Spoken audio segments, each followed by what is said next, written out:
My name is Lynn Desy. I'm a docent here at the DuBois Pioneer Home, and I've been here since 2015 when the house reopened.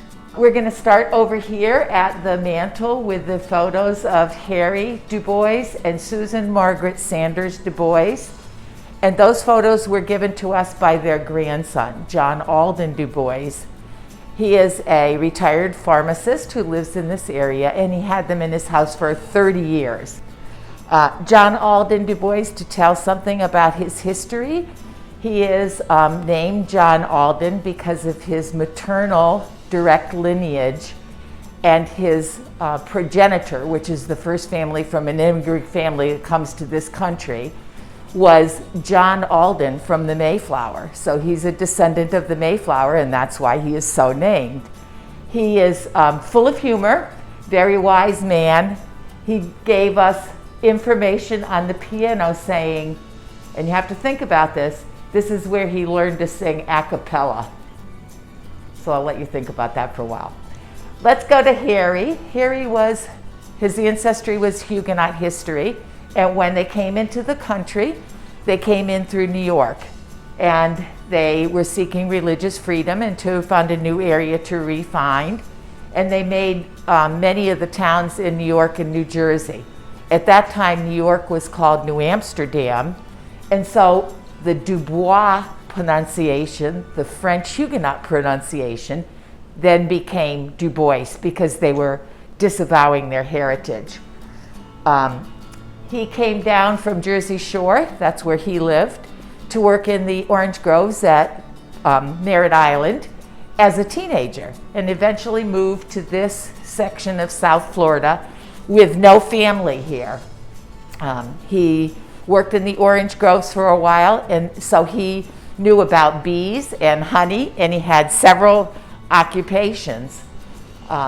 He was born in 1871, and he came down here as a teenager all by himself with no family.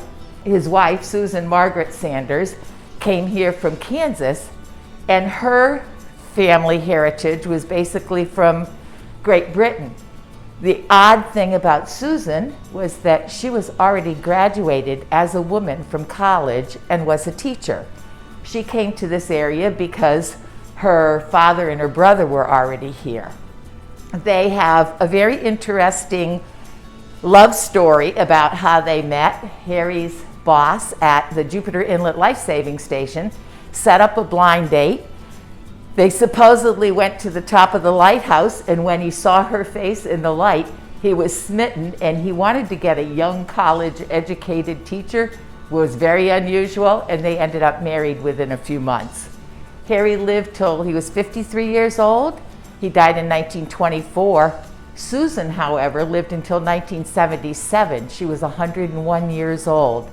Both Harry and Susan and much of their family is buried in the Riverside Memorial Park up on County Line Road in Tequesta, so you can go up and see the Pioneer section up there. They together raised 4 children, and we'll go over here to the diploma on the wall that you see. This was their second son. In Jupiter, if you went to school as a child here, you went on a boat that Dr. Jackson piloted and took them to school and back.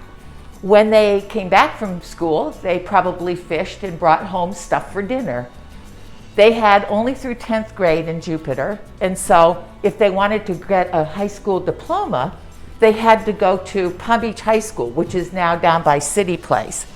So Henry, their second son, went to live with Susan's father there in West Palm Beach so he could get his 1919 diploma from Palm Beach High School, and he was born in 1901.